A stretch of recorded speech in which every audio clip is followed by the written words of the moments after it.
the new project car and you're going to ask me loads of cool questions about it. But first, I just want to make sure that the chickens are behaving themselves. Our rooster Sally is being an absolute nasty boy at the moment. And he's got a little aggressive. Go on, Sally. Shoo, shoo, shoo. And unfortunately, he might have to go on a bit of a field trip, if you get my drift. Field trip meaning he might have to go on a little field trip. He's harassing the dogs, he's harassing me, he's harassing everybody else, and I have to look behind me now when I'm walking.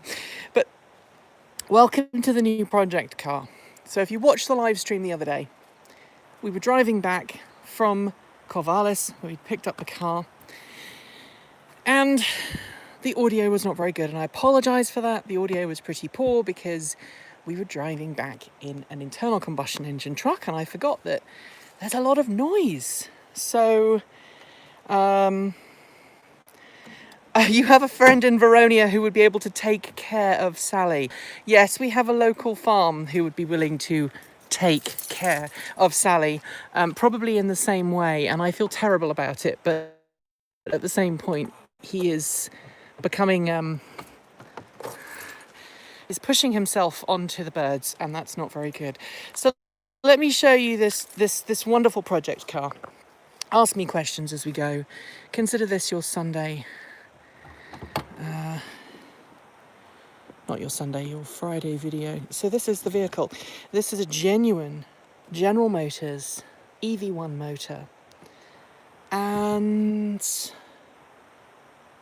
it's in need of a controller. This is a prototype controller that was built with aid of its previous owner and some university students.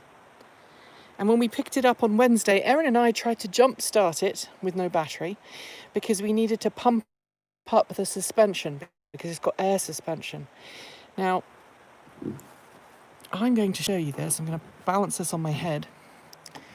So this cable here, we just assumed, as it was black, that this was the negative, and this was a positive. So we connected this end up to one end of the jump cable and this end up to the other, and then we tried to jump start it from the truck, except every time we tried to attach it to the truck, it arced.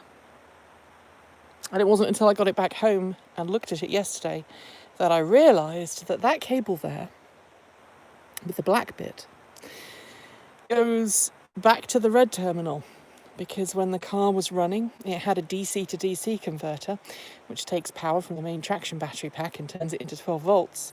And that little black connector that you see there was connected to the negative side of the DC to DC, or maybe the positive, and that is why it was shorting out, because it's just one cable that goes back to that red connection. This here is the actual negative terminal. So you see we've got a little bit of cleaning up to do. We've got a wonderful little system on a chip here in this prototype board. This little system on a chip, it's like an Atmega or something like that. In there, I haven't looked at it clearly enough. It's a Texas Instruments board, and it's got USB and a couple other things in. Now our goal is to actually use either a Nissan Leaf controller or a Tesla controller, and Damien Maguire's open source kit. We're going to combine that with this original GM motor, and you'll see here on this corner here, that is the encoder. So that little bit there is where the encoder comes out. And so we'll use that to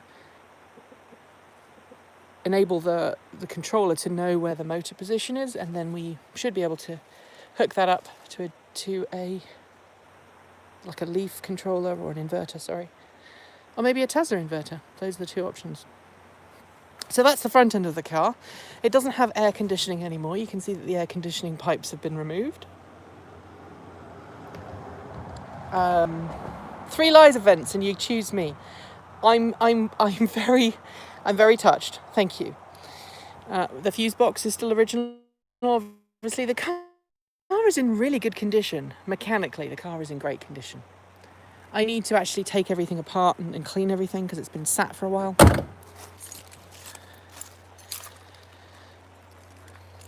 And then on this side here, my chickens are causing a ruckus because one of my hens is not laying. I think she's actually struggling to lay at the moment, so I need to look at her in a minute. But we've got various bits and bobs that we need to do. Sally! Did she ask for that? Did she ask for that? No, not by the way she's running away. My goodness. I don't know if you saw that or heard that. I made sure you didn't see it. But Sally was just forcing himself on poor little Marie there, our Orpington. And she wasn't having any of it. She wasn't very happy about that. I wouldn't be very happy about that if a gentleman did that to me first without buying a drink. Well, I mean, we've got to clean up all of this. Thank you, Sally. We've got to clean up all of these bits here. We've got to fill out the V5. Not the V5. The title. You can tell I'm tired. Lovely glove box. Got a little bit of stuff we've got to take care of there. It's got a lovely sound system in there as well. I don't think it's me. I think it might be you. Got some other mounting bits here, like a big bushing. So I've got to go through these parts and figure out what all of these are. That looks like a piece of radiator hose. And then in the back here, we've got all of the various bits and bobs that will be used for the battery pack, which will live in here. Okay. Oh. Let's see if I can do this properly. 1 second. All right, so in the back here, this is where the battery pack, the original hybrid battery pack used to go. I've got to take all of this out and clean it thoroughly. And then from there, this is the underbody panel, which has got to be modified. At that point, we'll figure out where the batteries are going to go, mount those. We've got to solve the leak that all of these Honda Insights are notorious for. Basically these little seams here start to corrode and do weird things, and that lets the water in, and then it tends to leak. Hi there. What's the matter? You want to see underneath, do you? Okay. Well, somebody else does as well. And underneath, there's not a lot to see. There really isn't a lot to see. Now, obviously, we're gonna completely strip this down. I did get it running the other day, just the 12-volt system. It was originally a hybrid, and then it became an electric vehicle. And at that point, it's become an EV, and it has a very neat party trick, which is that it has air suspension, which was not original from the factory. Watch.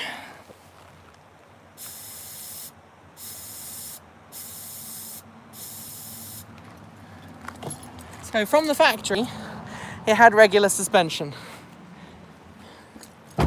But now it has air suspension. And I'm curious to know if you did that at speed and you combined it with, air suspension up front, whether it would actually improve the efficiency or not. So I'm just going to show under the bonnet again for those who were late to class.